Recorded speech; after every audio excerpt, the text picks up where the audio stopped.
જૂનાગઢ જિલ્લા પોલીસ દ્વારા યોજાયું વ્યાજખોરો વિરુદ્ધ એક અલગ જ અભિયાન. જી હા, તમે સાચું સાંભળ્યું છે. વ્યાજખોરો સામેની લડતમાં જૂનાગઢ પોલીસ હવે મક્કમ બની છે.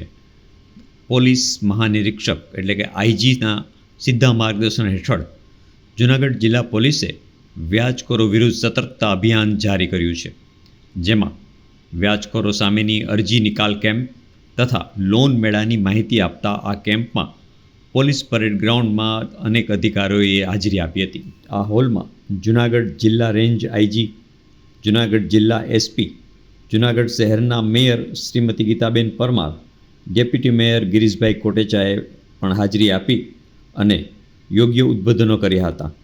આ ઉપરાંત નોબલ યુનિવર્સિટીના એમડી શ્રી પાર્થભાઈ કોટેચાએ હાજર રહી તાજેતરમાં તેમનું પ્રકાશિત થયેલું પુસ્તક પણ અર્પણ કરેલું હતું અને આ કાર્યક્રમ વિશે વક્તવ્ય પણ આપ્યું હતું.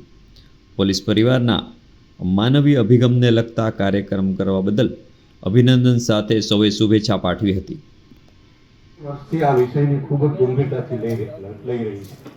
2022ના જાન્યુઆરી મહિનામાં આ જે ઝુંબેશ સમગ્ર રાજ્યમાં ચાલી ત્યારથી ગેરકાયદેસર રીતે જે વ્યાજખોરી કરી રહ્યા છે એ માટેની એક જાગૃતિ પણ થાય, લોકો સરકારી અને નિયમાનુસાર જે ધિરાણ આપવાની પદ્ધતિ છે એનાથી પરિચિત પણ થાય અને ગેરકાયદેસર રીતે જે લોકો વ્યાજખોરી કરે છે એના વિરુદ્ધ કાયદાકીય રીતે કડકાઈ પણ થાય. આજના આ કાર્યક્રમમાં આપ સૌનું જૂનાગઢ પોલીસ વતી હાર્દિક સ્વાગત કરું છું. સાથે સાથે મને આપને જણાવતા ખૂબ આનંદ થાય છે કે અહીંયા જૂનાગઢ જિલ્લાના જે લાયસન્સ હોલ્ડર છે, ડિસ્ટ્રિક્ટ રજિસ્ટ્રારની કચેરીના અધિકારી પણ આજે અહીંયા ઉપસ્થિત છે. એમને જે નાણાં દેણદારનો શાહુકાર ધારા હેઠળ જે લાયસન્સ અપાય છે એ લાયસન્સના ધારકો પણ આ જિલ્લાના અહીંયા હાજર. ભારત માતા કી જય. આજે સવારે જ મને ફોન આવ્યો ડીવાયએસપી સાહેબનો અને મારો આજ છેલ્લો દિવસ છે કોર્પોરેશનનો, પણ ખૂબ સારી રીતે આ કાર્યક્રમ સાહેબે કર્યો. સાહેબ, હું તમને એક વાત કરું, એસપી સાહેબ, આઈજી સાહેબ, પોલીસના ઓફિસરો બેઠા, આ અભિયાન સાહેબ મેં 15 વર્ષ પહેલા ઉપાડ્યું હતું અને મારી ઉપર હુમલા પણ થયા છે, મને મારી નાખવાનો પ્રયત્ન પણ થયો અને ત્યારે વ્યાજખોર કમિટી મેં બનાવી હતી સાહેબ. અને એ સમયે વાઘેલા સાહેબ એસપી અને જાડેજા સાહેબ પીએસઆઈ હતા. એને મેં રિક્વેસ્ટ કરી કે સાહેબ હું દર અઠવાડિયે સર્કિટ હાઉસની અંદર કાયદેસર એક બધાને વ્યાજખોરોને સાંભળવા માટે થઈ અને પછી ત્યારે હું કોંગ્રેસમાં હતો સાહેબ, લાલસિંહભાઈ પટેલ, મહેન્દ્ર મસરૂ, ધીરુભાઈ ગોયલ બધાને ભેગા કર્યા અને દર અઠવાડિયે કાયદેસર કેમ કોર્ટમાં સાંભળે એવી રીતે સર્કિટ હાઉસમાં અમે બેસીએ અને બધાને સાંભળીએ, એનો આખો કેસ સાંભળીએ.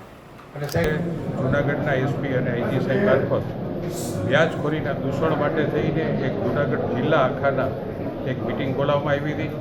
ખરેખર હું એસપી સાહેબ અને આઈજી સાહેબને ખૂબ ખૂબ ધન્યવાદ આપું, કારણ કે 15 વર્ષ પહેલાં મેં પણ આ એક ઝુંબેશ ઉપાડી હતી કે વ્યાજખોરથી જે કોઈને તકલીફ હોય તો અમારો કોન્ટેક્ટ કરો. પણ અત્યારે ગુજરાત સરકાર, મુખ્યમંત્રી અને હર્ષ સંઘવી હોમ મિનિસ્ટર સાહેબે છેલ્લા 2 મહિનાથી આખા ગુજરાતમાં જે સૂચના આપી છે અને એની અદ્ભુત કામગીરી જૂનાગઢના પોલીસ તંત્રએ કરી.